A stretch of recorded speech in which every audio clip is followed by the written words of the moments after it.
തിരുവനന്തപുരത്ത് നിന്നും ഞങ്ങൾ ജനങ്ങളുടെ പ്രതികരണം തേടി. ആ പ്രതികരണം കൂടി ഒന്ന് കേട്ടുവരാം. കാരശ്ശേരി മാഷെ തുടരണം ഒരു നിമിഷം. ചേട്ടാ, ഇപ്പൊ പല സർക്കാർ ഓഫീസുകളിലായാലും പഞ്ചായത്തുകളിലായാലും പല ഉദ്യോഗസ്ഥരും ലേറ്റ് ആയിട്ടാണ് വരുന്നത്. 10 മണി എന്നുള്ള സമയത്തിലല്ല അവർ എത്തുന്നത്. പലതും 1 മണിക്കൂർ അല്ലെങ്കിൽ പല മണിക്കൂറുകളും ലേറ്റ് ആയി വരുന്ന ഒരു സാഹചര്യം ഉണ്ടാവുന്നുണ്ടല്ലോ. അപ്പൊ അത്തരത്തിൽ അങ്ങനെ ലേറ്റ് ആയി വരാനുള്ള സർക്കാർ ഉദ്യോഗസ്ഥർ ലേറ്റ് ആയി വരാനുള്ള ഒരു കാരണം എന്തായിരിക്കും ചേട്ടാ? ഒരു 70% അവർക്ക് അനാസ്ഥയാണ്. പിന്നെ നമ്മളെ സിറ്റി ട്രാഫിക്കും അതും ഇതൊക്കെ ആയിട്ടുള്ള ബുദ്ധിമുട്ടുകൾ കൊണ്ടായിരിക്കും അവർ വരാൻ താമസിക്കുന്നതെന്നാണ് പിന്നെ തോന്നുന്നത്. 70% അനാസ്ഥയാണ്. അവരുടെ വീട്ടിലെ കാര്യങ്ങളും അതും ഇതെല്ലാം കഴിഞ്ഞ് വരുമ്പോഴേക്ക് 10 മണി കഴിഞ്ഞിട്ടൊക്കെയാണ് എല്ലാവരും ഓഫീസിൽ കയറുന്നത്. ശരിക്കും ഒരു ജോലി കിട്ടുന്നത് വരെ ജോലി കിട്ടണമെന്നുള്ള ജോലി കിട്ടിക്കഴിഞ്ഞാൽ സർക്കാർ ഡിപ്പാർട്ട്മെന്റുകളിലെല്ലാം താമസിച്ച ആൾക്കാർ പോകാറുള്ളൂ. പിന്നെ അവിടെ ചോദിക്കാനും പറയാനൊന്നും ആരുമില്ല. അതാണ് അവസ്ഥ. ഇന്ന് രാവിലെ റിപ്പോർട്ടർ ടിവിയിൽ ലൈവ് കണ്ടായിരുന്നോ?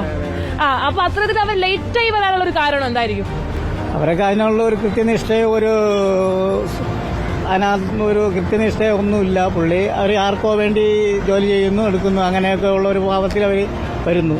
പിന്നെ അതിനെതിരെ നമ്മൾ ഗവൺമെന്റ് ശക്തമായി തന്നെ അതിനെ നേരിടണമെന്നാണ് എൻ്റെ ഒരു അഭിപ്രായം. എന്നാലേ അവർക്ക് അതൊരു പാഠമായി മാറും. ചേട്ടന് അങ്ങനെ എന്തെങ്കിലും എക്സ്പീരിയൻസ് ഉണ്ടായിട്ടുണ്ടോ? ഞാൻ പല കാര്യങ്ങളിലും ഇപ്പോൾ എനിക്കങ്ങനെ സംഭവിച്ചിട്ടുണ്ട്. കോർപ്പറേഷൻ ഓഫീസിലും അതിൽ കാര്യങ്ങളിലൊക്കെ പോയിട്ട് ഇപ്പോൾ അവരെൻ്റെ അടുത്ത് അനാസ്ഥ കാണിച്ചിട്ടുണ്ട്. അതിനെതിരെ ഞാൻ പോയിട്ടുമുണ്ട്. ഉദ്യോഗസ്ഥരുടെ അനാസ്ഥയാണ്. ചേട്ടന് അങ്ങനെ എന്തെങ്കിലും എക്സ്പീരിയൻസ് ഉണ്ടായിട്ടുണ്ടോ? ഇല്ല, എനിക്ക് ഇതുവരെ അങ്ങനെ ഉണ്ടായിട്ടില്ല. പക്ഷെ പലരും അങ്ങനെ പറയാറുണ്ട്.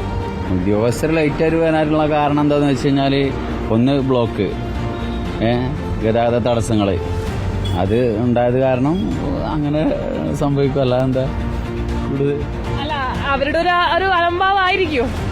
ഇല്ല, അഹങ്കാരമായിരിക്കും എന്നുള്ളത് എനിക്കറിയില്ല. കാരണം നമുക്ക് അറിയില്ലല്ലോ. ചേട്ടൻ അങ്ങനെ ഒന്നും എക്സ്പീരിയൻസ് ഒന്നും ഉണ്ടായിട്ടില്ല? ഇല്ല, എൻ്റെ ഇതിലൊക്കെ കയറുന്ന ആളുകളൊക്കെ വളരെ ഉത്തരവാദിത്വത്തോടു കൂടി ജോലിക്ക് പോകുന്ന ആളുകളാണ്. അവരൊക്കെ കറക്റ്റ് ടൈമിന് എത്തിക്കണം ചേട്ടാ, കറക്റ്റ് ടൈമിന് എനിക്ക് അവിടെ ഫിംഗർ ചെയ്യണം, പെട്ടെന്ന് എത്തണം എന്നുള്ള ബോധത്തോടു കൂടി പോകുന്ന ആളുകളെയാണ് ഞാൻ കണ്ടിട്ടുള്ളത്, എൻ്റെ വണ്ടിക്കകത്ത് കയറിയിട്ടുള്ളത്. ഉദ്യോഗസ്ഥരുടെ ഭാഗത്തുനിന്ന് ഒരു അനാസ്ഥയല്ലേ?